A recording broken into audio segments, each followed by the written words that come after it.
So coming in number 5 is Blade Runner. I'm talking about the final cut because, if you can see, that's the version I own. I did see like the original cut like actually years ago when I watched it illegally on a Fire Stick, and that was a while ago. But that's just something kind of like mentioned that I saw this movie a while ago, the original cut. But Blade Runner, this is a movie I used to really love, but I don't know, like the last few times I watched it, it didn't really hold up for me as well. I don't know, maybe it is like too slow, or just maybe I don't really like the final cut, and maybe the original cut or maybe the director's cut is better. But I don't even know if I saw the director's cut that one time, but it's very confusing. And also like the whole thing with Ridley Scott trying to make Deckard a replicant just kind of sucks. Just Ridley, just get over it. It's not true. It doesn't fit the story at all. It doesn't work at all. But Blade Runner, script-wise, I think it is a good story that has a main character that you don't really love in this way, where like you want to see them succeed. It's more like Deckard is, sometimes he's more like the audience. He's kind of just us learning what it means to actually be more human by learning from the replicants, and that's where the movie really benefits from Harrison Ford, because like and this is like this is 1982, so you got to imagine like you had the first 2 Star Wars movies, and then you had Raiders of the Lost Ark, and then a year after after those 3 movies have come out, after Raiders, you go see this movie, and it's like very different, as now you're seeing Harrison Ford not as this like swashbuckling like pirate or adventurer. He's an alcoholic retired cop, and like does not really consent with women. It was definitely, I can definitely see a lot of people like at the time were very like turned off by this, and just this movie in general for how artsy it is.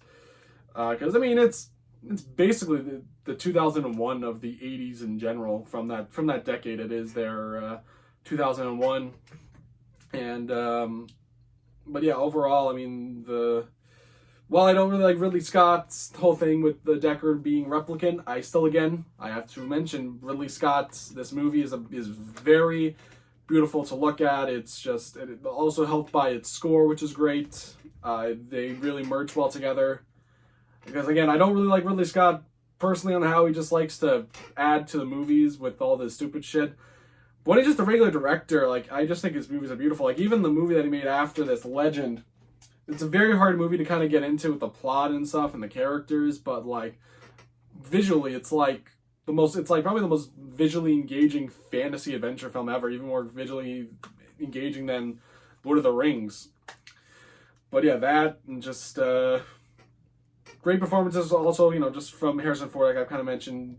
It was very unique for him to do. Sean Young, Rutger Hauer, and Daryl Hannah as like the ones to really mention. They're all really great in this movie. And look, I do have my issues with Blade Runner and its pacing, but I think overall it's a really good, interesting science fiction film that was improved by its more superior sequel. So number 4 is Predator 2. This is one of the best sequels ever made. Alright, I mean, not really, but this is just such a fun, stupid movie, but while it still feels like a proper sequel to Predator. Mainly because, yes, they had the Thomas brothers, actually wrote this movie, and it's still made 3 years after, even though it's it's the 90s, but it still feels fresh, and it's like it's 1990, so it's still technically in the 80s, and it was made in the 80s, and it still has like the Predator effects. It's still it's still the original actor who played the Predator, and then in the first one, Kevin Peter Hall, I think it is. Yeah, and this is a year before he died, so it's unfortunately this would be the last time he actually played the Predator. And he's still really good in it. The visual effects are really good. I like how it's a different looking Predator. Not like a different breed of Predator, it's just a different looking Predator. And that's also great. It's just great to see that. You're great to see more of his technology. It just overall has a lot of great, a lot of just cool scenes with the Predator.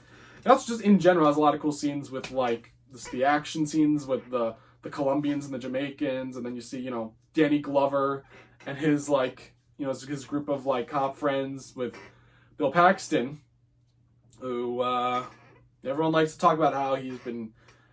Well, Bill Paxton, he's been killed by the three, by Terminator, Aliens, and Predator. So this was Predator 2. This was the completed trilogy of movies where Bill Paxton gets killed by these characters. And Bill Paxton's really funny in this. He's practically playing Hudson again, but as a cop. And maybe he could be related to Hudson as an ancestor of Hudson. That's left up to your interpretation. But actually, another thing I've also thought about with Predator 2 is that actually with its dystopian future, I could see this this version of 1997 LA eventually turning into 2019's LA in Blade Runner. So I actually think that's kind of a cool idea to think about. Also, I don't know. I think maybe even the police station kind of just feels like I can kind of see maybe that police station turning into the one from Blade Runner. I don't know. I'm just talking out of my ass, but I can kind of see this LA turning into the one that we would see how it looks 22 years later in Blade Runner. So overall, Predator 2, guilty pleasure. Not a perfect movie, but I just love watching it and just love seeing the bizarro-ness of it. It's amazing to me. It's such an amazing movie.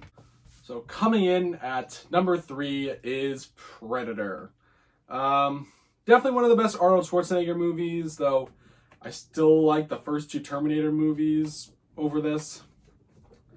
But I kind of actually think this goes into an Arnold trilogy that hasn't really ever been thought of. And that is it's Commando, Predator, and then Last Action Hero. I think all 3 of those movies, they kind of connect in this way where they kind of go into the just how they satirize Arnold's action movie style. Commando, it's very over the top movie, and it's very unremorseful of what it is. It knows that it's an over the top action movie. And Predator is a movie where it's a slasher, but instead of it's teenage girls, it's buff military black ops men. And then one being Arnold, and Arnold gets to the point where he is he's unmatched a little bit. And then you have Last Action Hero, which goes more to the I guess kind of the psyche of the action characters that Schwarzenegger plays. But besides Arnold giving one of his best performances in this, you also have Apollo Creed, the late Carl Weathers, rest in peace, Bill Duke, Shane Black, Jesse Ventura, and I forgot the guy who played the guy's name who played Billy. He's great in it.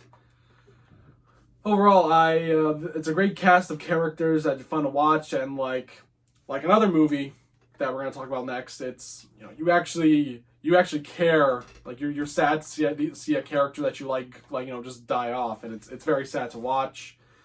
And that's when you made a good movie, because it's definitely thanks to these 2 writers, the Thomas brothers, and then Shane Black. I mean, even though he didn't go out to make the best Predator movie, but the jokes in this are still very funny from him, and he's great in it personally as himself. I can't believe he doesn't really act that much.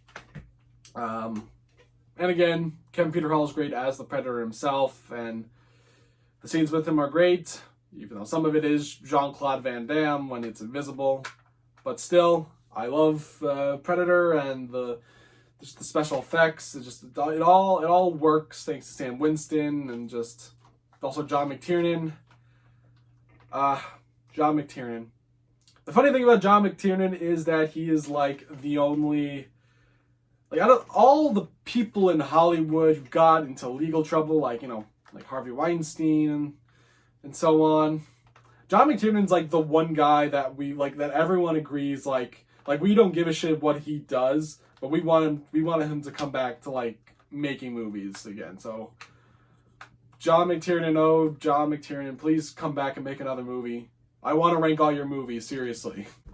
So coming in at number 2 is the James Cameron masterpiece that is Aliens. Oh man, I really do love Aliens. It's just a really good sequel to Alien, and it just improves very much on just, I think, on a character level, because, you know, it does what a sequel does. It continues the story of Ripley, and you, well, in the extended cut, you kind of get to see more of how she feels and what she's going through as, like, you know, the movie opens up, obviously, with her, you know, seeing for, like, it was like 60 years, and, you know, now finding out that, you know, she had a daughter that died, and, it's overall, it's a, you know, it's an interesting film where you just see her have to deal with that, and now have to, like, you know, and now, but, you know, she kind of gets a second chance with Newt, and that's all great. And then it's just such a smart idea by James Cameron to just make it be an all-out action movie. And I kind of wish that's just what the Alien movies did more, and that is just be more like Aliens. Because, I don't know, I think all the Alien movies just kind of just like follow Alien and just make it more of a horror. But I wish they were a little more action-esque, just like Aliens. Just be over-the-top action. And I kind of do wish still we got that Neil Blomkamp sequel. A lot of people say it would not have been good, but I don't know. Because we got an even worse. Look, even if you guys think that would have been bad, we got an even worse movie out of it. So, but anyway, back to Aliens. It's all great. And besides Sigourney Weaver, you know, obviously deserved Best Actress. Even though, you know, I'm glad they did that. But Oscars, why couldn't you do that the same thing for Linda Hamilton for Terminator 2? She was also great in that movie. You should have also given her at least, like, you know, a Best Actress nomination. But, you know, she's great. Michael Biehn is great. You know, I love seeing Michael Biehn in those early James Cameron movies. And I wish, you know, I would see him in more stuff, because, you know, obviously he was in, like, Mandalorian Season 2, and that's really it that he's been in recently. And then, you know, Bill Paxton, who I love so much, and, you know, rest in peace. He's great as Hudson. You know, I have Jeanette Goldstein as Vasquez. Paul Reiser is the great, you know, is a good, like, human antagonist that you kind of wish to see just die. And then Newt, forgot the actress' name because, you know, she didn't really do anything after Aliens, but she's really great. You know, good child acting. You know, you really believe her as this, like, you know, girl that's seen a lot. And overall, just, like, really great production designs and effects, and, like, a lot of smart choices from James Cameron, where he was like, they didn't really need to get that tall Nigerian guy with a glass dome on his head. They didn't have to do that. I kind of like that part that James Cameron did all of that. And yeah, I really like Aliens. Just the action's great. It's, you know, the characters are great. Oh yeah, Bishop. I was forgetting Bishop. Yeah, Bishop's great character from Lance Henriksen. Another thing that's great is also, you know, it's like you see Ripley, you know, put aside her prejudice about, you know, AI, and, like, you know, learns to become friends with Bishop, which makes it even more tragic when, like, you know, she has to kill him in Alien 3. So there's that, and just overall, I love Aliens. It's just a great movie. All right, so coming in number 1 is Blade Runner 2049. I know. It's very funny that I just made this whole ranking around, you know, Aliens and Predator and Blade Runner, which is really only 2 and, you know, kind of 3 movies. And I picked the second Blade Runner movie over Aliens, the first Alien, and Predator. I can see some people putting, like, Predator over Alien movies. But it's Blade Runner 2049. It's one of my favorite movies of all time. It's one of the best science fiction movies ever made. It's one of the best movies, like, probably if I was, like, the last 10 years, you know, from, like, 2014 to now, it's one of the best movies from the last 10 years. And, it's, you know, it's just that, and, it's one of the most beautiful looking movies of all time. It's the best Roger Deakins movie shot, you know. I like to obviously acknowledge Oh Brother Where Art Thou for how groundbreaking that was for its time.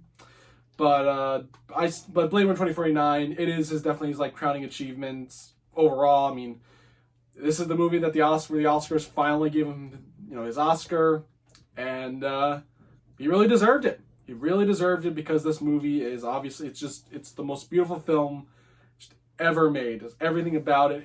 It's beautiful, and it can be yet depressing at the same time. it's one of the most stellar films that I've ever seen. And just the story is great, and how it's not just Blade Runner again, but with Ryan Gosling. It's an actual continuation. It has more. You see more of this universe, and you get to actually, like, you feel like you know what's happened after the last 30 years, after 2019, like the blackout, the new replicant company with the Wallace company, and just what, like, now that you have replicants who hunt down their own kind. And again, like, this is the phase where, they were interested in introducing these new ideas. You have, like, replicants actually now giving birth to their own kind, even though it's kind of a crossbreed, but who cares? It's an interesting idea. That's what this movie is. There's nothing but interesting ideas, and it's just it's just, and it has great characters that you care. That's like, it makes you think, like, it's like, like the character of Joy by Ana de Armas. You can kind of just, it makes you still think, like, when you look back at that movie, like, does she really love Kay, or is she really programmed? Is it like, it just, the questions that it asks is just like, is great. And just, I still think today, like, does she really love Kay, or is it all just made up? It's always interesting to think about that kind of stuff. And yeah, it's one of the best movies ever made. I love Blade Runner 2049. I think it's one of the best movies ever made. And just one of the best sequels. When it comes to modern day sequels, it's great. And I know, and it's one of those sequels though that, like, no one was really going to show up to this one, because Blade Runner is more of a cult movie. I mean, it's highly appreciated, but, like, it's not a huge, like, it's not like a Star Wars, unfortunately, but it's still like something special. But I think maybe this movie's still coming out, like, and bombing, like I mean, because even say, like, right now, I don't actually care that we'll ever get like another one. Like, I don't really, because I don't know, while this this movie really is, like, there's a lot of just sequel baiting in this still, but I don't really want to see more. I'm just overall, like, I still feel I'm still appeased with the product that I've still gotten.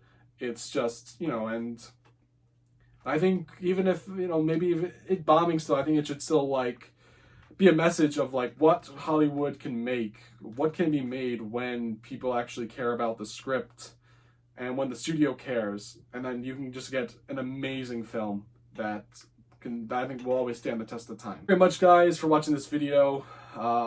It's been really great this summer to just, like, do these 2 ranking videos on these, like, kind of combining all these franchises with the Fox Marvel movies, and now this, and I don't really have any other rankings, to be honest, after this. I don't really know. I want to go back to just talking about regular movies, and just do some standoff reviews of just talking about them.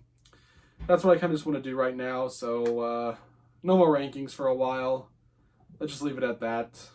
And thank you very much, guys, overall. So subscribe, and I'll see you next time.